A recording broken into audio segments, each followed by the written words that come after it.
On the morning of 14 जुलाई 1789, 14 जुलाई 1789 की सुबह France के एक शहर पेरिस में आतंक का माहौल था। हुआ ये कि किसी ने अपनी तरफ से बनाकर एक अफवाह जनता में फैला दी कि फ्रांस का राजा फ्रांस की जनता पर गोलियां चलवाने का आदेश देने वाला है और वह अपने सैनिकों से जनता को मरवाना चाहता है। दोस्तों, यह खबर पेट्रोल में लगी हुई आग की तरह पूरे के पूरे फ्रांस में फैल गई। इस खबर को लेकर जनता में डर का माहौल बना हुआ था। लोगों ने सोचा कि यार ऐसे मरने से अच्छा है कि कुछ करके मरा जाए। इसलिए फ्रांस के लोगों ने एक जन सेना बनाने का निर्णय लिया, जिसमें लगभग 7,000 व्यक्ति और महिलाएं टाउन हॉल के सामने इकट्ठे हो गए और सभी लोग आपस में डिस्कस करने लगे कि अगर हमें राजा के अगेंस्ट खड़े होकर विद्रोह करना है तो उसके लिए हमें हथियारों की जरूरत पड़ेगी। तो कुछ लोगों ने कहा क्यों ना सरकारी भवनों में रखे हुए हथियारों को जबरदस्ती लूट लेते हैं, और लोगों ने यही किया। सबसे पहले उन्होंने कई लोगों की तादाद में मिलकर बास्तील किले की जेल को तोड़ दिया, जिसमें उन्हें भारी मात्रा में गोला बारूद मिलने की संभावना थी। बास्तील जेल का जो कमांडर था वो हथियारों की इस लड़ाई में मारा गया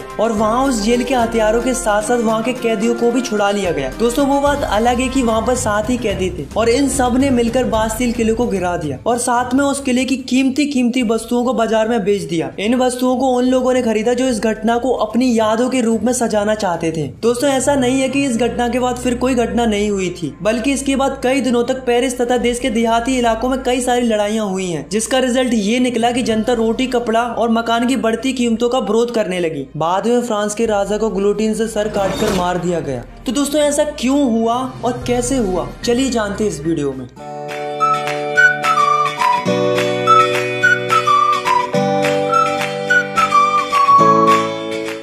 तो दोस्तों, इसे जानने के लिए हमें जाना पड़ेगा 18वीं सदी में। तो दोस्तों, चलते हैं France society during the late 18th century. तो दोस्तों, ये बात है 1774 की, जब बूर्बो राजवंश का लुईस 16 नामक राजा राजगद्दी पर बैठा। जब उसकी उम्र मात्र 20 वर्ष की थी, उसका विवाह ऑस्ट्रेलिया की राजकुमारी मैरी एंटोनिएट से करवा दिया गया। बहुत दिनों से युद्धों के कारण उसके महल का खजाना खाली पड़ा हुआ था और बर्सेल के महल की शान शौकत बनाए रखने के लिए राजा को पैसे की जरूरत तो थी। और लुईस 16 के शासन काल में ब्रिटेन से अमेरिका की 13 कॉलोनीज को छुड़ाने के लिए मदद की थी, जिसके कारण फ्रांस के ऊपर 1 बिलियन लिब्रे से भी अधिक कर्ज हो चुका था और 2 बिलियन लिब्रों का कर्ज पहले से था। अब जो कर्जदार थे वो राजा से 10% इंटरेस्ट के साथ मांग करने लगे। इधर राजा के सामने कर्ज की चिंता, ऊपर से सेना का खर्च, राज दरबार का खर्च, सरकारी कार्यालयों का खर्च, विद्यालयों को चलाने का खर्च, इन सब की चिंताएं फ्रांस के राजा को सताने लगी। तो जो फ्रांस का राजा था लुईस 16, उसने क्या किया कि जो फ्रांस के लोगों के ऊपर टैक्स बढ़ा दिया। तो दोस्तों, 18th सेंचुरी में फ्रांस 3 स्टेट्स में बटा हुआ था। पहला स्टेट था क्लर्जी, मतलब वो लोग जो चर्च में काम करते थे। दूसरा स्टेट था नोबिलिटी, मतलब जिसमें राजा और राजा का परिवार आता था। और थर्ड था जिसमें बचे हुए सारे लोग आते थे, जैसे कि जो बड़े बड़े बिजनेसमैन थे, मर्चेंट्स थे, लॉयर थे, किसान थे, मजदूर थे। इस तरीके के लोग थर्ड स्टेट में आते थे। फ्रांस की पूरी जनसंख्या में से 90% किसान थे। तो इसका मतलब ये मत समझना कि इनके पास सबसे ज्यादा जमीन थी, बल्कि ये तो नाम के ही किसान थे। 60% जमीन तो फर्स्ट और सेकंड स्टेट के लोगों के पास थी, और जो थर्ड स्टेट था उसमें कुछ ही लोगों के पास जमीन होती थी जो कि काफी ज्यादा अमीर होते थे। अब दोस्तों, जो पहले और दूसरे स्टेट के लोग थे वो चैन से जी रहे थे, क्योंकि उन्हें कोई भी टैक्स पे नहीं करना पड़ता था। और दूसरी तरफ थर्ड स्टेट के लोगों को सारे के सारे टैक्सेस भरने पड़ते थे,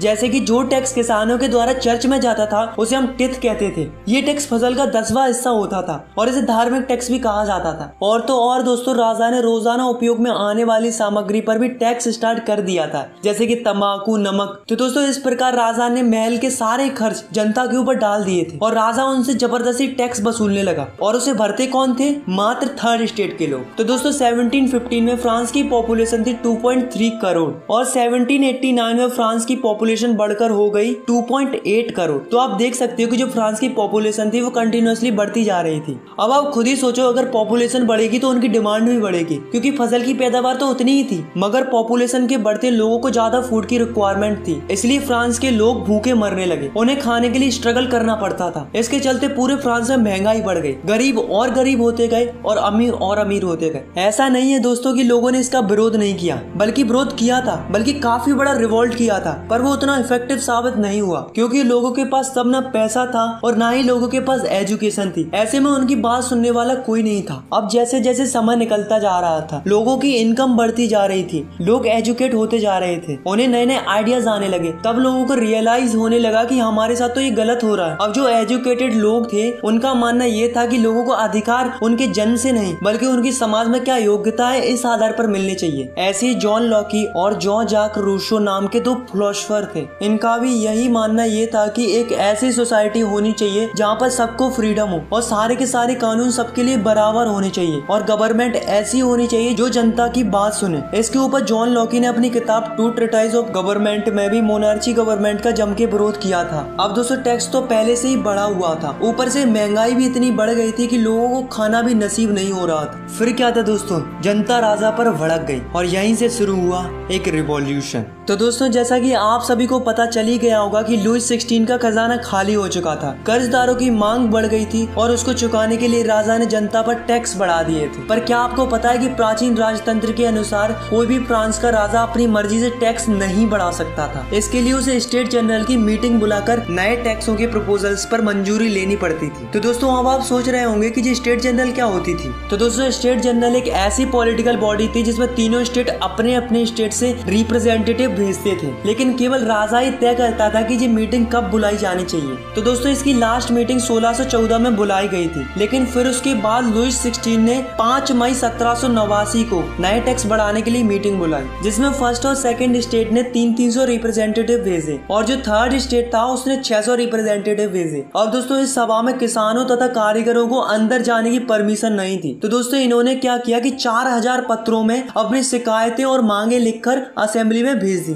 लेकिन दोस्तों असेंबली के अकॉर्डिंग हर एक स्टेट को केवल एक एक वोट डालने का ही अधिकार था। पर अब की बार क्या हुआ कि जो थर्ड स्टेट के लोग थे उन्हें ये मंजूर नहीं था, क्योंकि वो चाहते थे कि पूरी की पूरी असेंबली वोटिंग करे, केवल 3 ही वोट पर फैसला नहीं दिया जाना चाहिए। लेकिन जो लुई 16 था उसे ये प्रस्ताव स्वीकार नहीं था। राजा ने इस थर्ड स्टेट के प्रपोजल को नहीं माना, जिसके कारण क्या हुआ कि जो थर्ड स्टेट के लोग थे वो निराश होकर असेंबली के बाहर चले गए और यही सभी लोग 20 जून को वर्साई के इंडोर टेनिस कोर्ट में जमा हुए। इन सब लोगों ने मिलकर एक डिसीजन लिया कि जब तक हम एक ऐसा कॉन्स्टिट्यूशन नहीं बना लेते जिसमें राजा के पास कम पावर हो, तब तक हम सब लोग मिलकर स्ट्रगल करते रहेंगे और राजा के खिलाफ लड़ते रहेंगे। उन्होंने अपने आप को एक नेशनल असेंबली घोषित कर लिया था। दोस्तों उस असेंबली के 2 लीडर बनाए गए, पहला था मिराबियू और दूसरा था एबेशियस। इन दोनों ने असेंबली को लीड किया। दूसरी तरफ फ्रांस में कड़ाके की ठंड पड़ रही थी, जिसके कारण क्या हुआ कि फ्रांस की जो अधिकतम फसल थी वो मारी गई। लोगों में भुखमरी इतनी बढ़ गई थी कि औरतों ने जबरदस्ती खाने पीने की चीजों को दुकानदारों से छीन लिया। यह देखकर राजा ने सेना को आदेश दे दिया कि तुम शहर में प्रवेश करो। जैसे ही सेना ने शहर में प्रवेश किया तो लोगों में हड़कंप मच गया।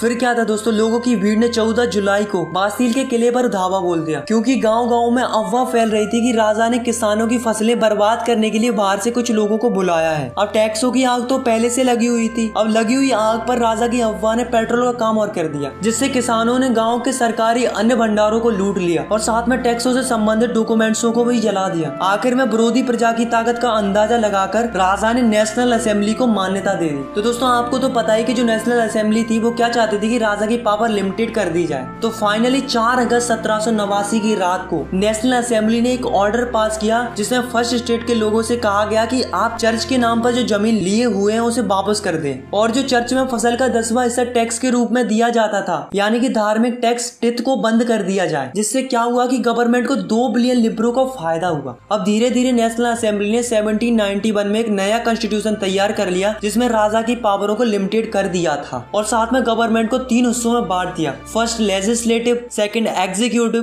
Third judiciary. पहली वो होती है जो कानून बनाती है, दूसरी वो होती है जो ये देखती है कि जो ये रूल्स बने हैं वो फॉलो हो रहे हैं या नहीं हो रहे हैं, और तीसरी वो होती है अगर कोई रूल्स फॉलो ना करे तो उसे सजा देने का काम कौन करती है, जुडिशरी करती है। अब दोस्तों देखते हैं कि 1791 में जो नया कॉन्स्टिट्यूशन बना था वो कैसा था। तो जो फ्रांस की टोटल पॉपुलेशन थी वो थी 28 मिलियन। उसमें से 4 मिलियन लोग ही ऐसे थे जो वोट डाल सकते थे और जिन्हें फ्रांस के लोग एक्टिव सिटीजन्स कहते थे। इसके अंदर वो लोग आते थे जो कि मेल हो और उनकी उम्र 25 साल से ज्यादा हो और जो गवर्नमेंट का टैक्स भी भरते हो, और 3 मिलियन लोग ऐसे थे जिन्हें फ्रांस में पैसिव सिटीजन्स कहते थे, जो कि वोट नहीं डाल सकते थे, जैसे कि बच्चे, औरतें, और वो लोग आते थे जिनकी उम्र 25 साल से कम हो। अब जो एक्टिव सिटीजन्स थे वो वोट डालकर एक जज चुनते थे और साथ में 50,000 इलेक्टर्स चुनते थे। अब जो 50,000 इलेक्टर्स थे उन्हीं में से 745 मेंबर नेशनल असेंबली के लिए बनते थे और जो 745 मेंबर थे वही राजा पर कंट्रोल रखते थे। अब राजा के पास केवल एक ही पावर थी, वो थी वीटो पावर, जिसका मतलब होता है कि राजा की मर्जी के बगैर कुछ नहीं होगा। और जो नेशनल असेंबली थी वही मंत्रियों को कंट्रोल भी करती थी। तो ये जो कॉन्स्टिट्यूशन बना था, इसके अकॉर्डिंग लोगों को कई सारे अधिकार मिले, जैसे कि right to life, freedom of speech, freedom of opinion and equality before law.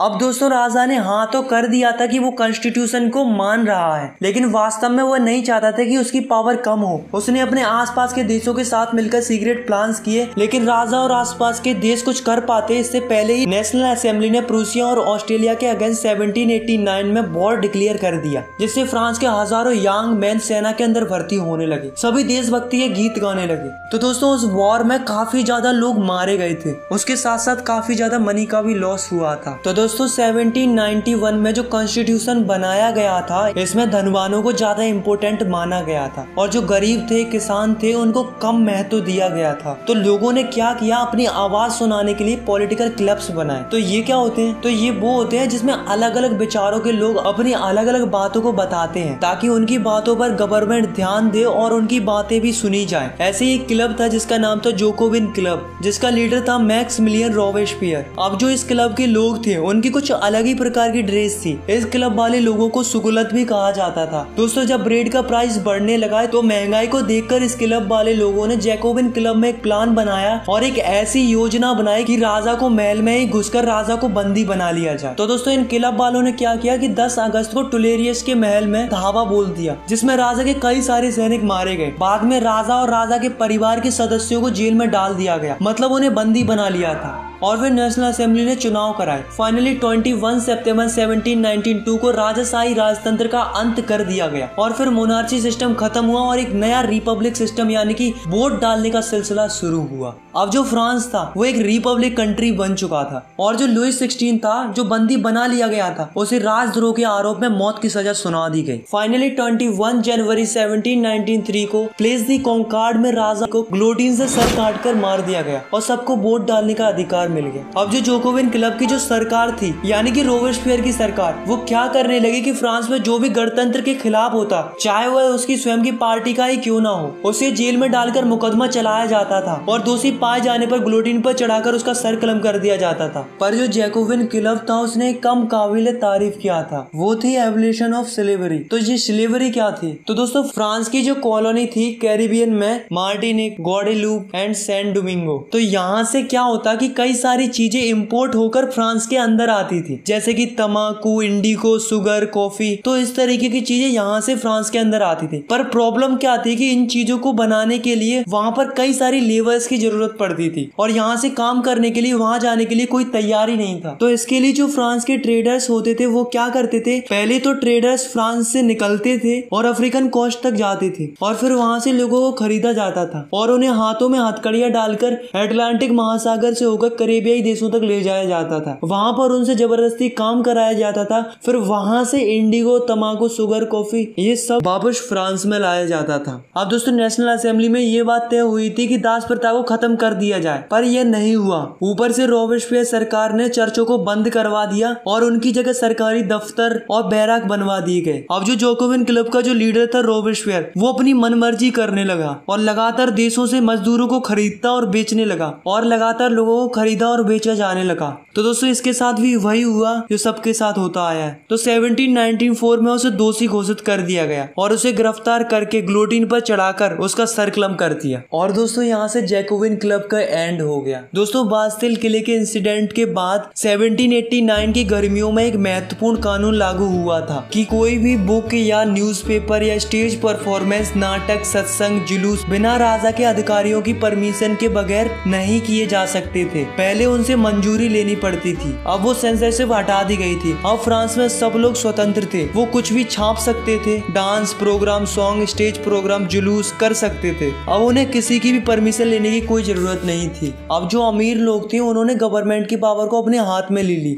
फिर उसके बाद एक नया कॉन्स्टिट्यूशन बना, फिर उसके अनुसार जिसके पास ज्यादा पैसा होगा वही वोट कर सकता था। इस कॉन्स्टिट्यूशन के अकॉर्डिंग 2 लेजिस्लेटिव काउंसिल बनाई गई। इन दोनों काउंसिल का काम था कि 5 मेंबर की बॉडी बनाना, यानी कि एक दूसरे में तकरार होने लगी, जिसका फायदा नेपोलियन बोनापार्ट ने उठाया। 1804 में फ्रांस का एक नया राजा बना जिसका नाम था नेपोलियन बोनापार्ट। नेपोलियन ने पहले तो यूरोप के लिए बहुत कुछ किया तो लोगों को लगा अच्छा है, लेकिन बाद में पता चला कि नेपोलियन तो बहुत ही क्रूअल किंग था। फाइनली 1815 में वाटरलू की लड़ाई में नेपोलियन हार गया। तो दोस्तों आपकी क्लास 9th में इतना ही है। अगर आपको ये वीडियो पसंद आई तो यार वीडियो को लाइक करो, चैनल को सब्सक्राइब करो और भी क्लास 9 की वीडियोस आगे देखने के लिए। अगर आपको कुछ भी डाउट है या फिर कुछ भी पूछना है तो आप मुझे नीचे कमेंट कर सकते हो, मैं आपके कमेंट का रिप्लाई देने की पूरी कोशिश करूंगा। Thanks for watching, take care, bye bye.